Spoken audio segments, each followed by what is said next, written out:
Advertisements in comic books. You got your video games, you got your Got Milks, and well, we don't get any of that anymore. See, nowadays Marvel and DC aren't going to advertise anything that isn't theirs specifically, or at least their parent companies, but is that any all that different from the past? Well, after a bit of research and this handy dandy table I made, I thought we would find out together. So to begin, I took 3 single issues, 1 Marvel, 1 DC, and 1 Indie to basically compare how many advertisements there were throughout, and then I took 5 modern books, but more on that later. For our 90s entries, there wasn't that much variance. Robin issue 9 had a total of 12 advertisements, Punisher War Journal 58 had 9 advertisements, and Spawn number 6 had a total of 6 advertisements. However, every Spawn advertisement was specifically promoting the series itself, and honestly were really effective too. But why 5 modern books? Well, as much as Marvel and DC like to pretend like their mainline universe is still number 1, the Absolute and the Ultimate Universe is on top, and for that reason I will include 2 of them each as well. As for the indie comic book that I chose, I tried my best to go with the flagship title, which ended up being the Power Fantasy issue 6, which totaled in with 2 advertisements in the whole book. For our 2 modern Marvel books, we have the Ultimates issue 20, which totaled in with 9 advertisements, and Captain America issue 6, which totaled in at 11. That's not all too different from our modern DC, with Batman issue 5 coming in with 9 advertisements, and Absolute Batman number 14 coming in with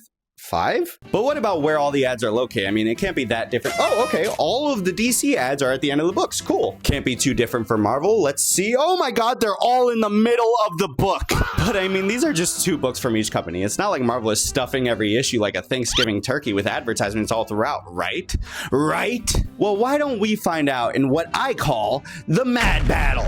Now, by mad, I don't mean angry. What I mean is a middle ad, or basically an advertisement that interrupts the story itself or the issue itself. To be as fair as possible, I picked 10 books total, 5 from each company, 5 rounds, and 1 mystery opponent in the last round. Round 1 found the final issue of Ultimate X-Men pitting up against Absolute Wonder Woman issue 18, with Ultimate X-Men issue 24 totaling in with 4 ads in the middle versus Absolute Wonder Woman's 0. Okay, 1 in the W column for DC. Let's see about round 2, where we have Aquaman issue 12 pitted up against Punisher World to Come issue number 2. Aquaman issue 12 totaled in with 2 advertisements, while the Punisher World to Come issue 2 tripled it with 6 advertisements in the middle. Jesus, okay, let's go to round 3, where we have Wolverine Weapons of Armageddon issue 1, a tie-in to Marvel's big event this summer, coming in with 3 advertisements. That's not a lot. Versus a DC KO tie-in in the Joker versus Red Hood, totaling in with 1. Oh my god. So far so bad for Marvel, but let's see. DC has thrown them a lifeline, as the Flash issue 31 has 3 ads in the middle versus Hulk Smashes Everything issue 1 coming in with 4. Oh my god. Okay, last round, Marvel. You guys got this. It's one of your flagship titles in Captain America issue 8. It's being written by your head creative Chip Zdarsky, who's writing a massive event, and all you got to do is beat a DC Next Level issue 1, a random one.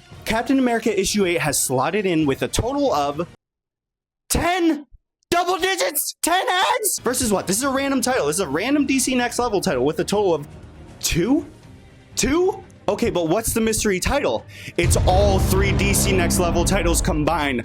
Marvel quintupled the amount of advertisements in 3 books! Now you might be thinking, well, who cares? It's not like we look at these ads anyways, and well, duh. When there's an advertisement on every other page of certain issues, are the editors just standing over the creatives like, don't forget there's an ad there on the next page. Don't put a splash page there, there's an ad. You gotta make space for the ad room. And if all they're doing is advertising to us, I'm sure they're telling these creatives like, hey, you can't do this, you can't do that. And not because they don't want that story to be told, but because there's literally not space in the books for it. It's insane to me. If it feels like the creatives themselves aren't gonna be allowed to tell the stories that they want to tell, how am I as a consumer supposed to enjoy them when I know that this is just kind of just, well, literally slop. Half of the book is literally advertisement slop. I don't know, maybe I'm thinking too much about this, but anyways, sound off in the comments below. I will see you guys next time. Peace out.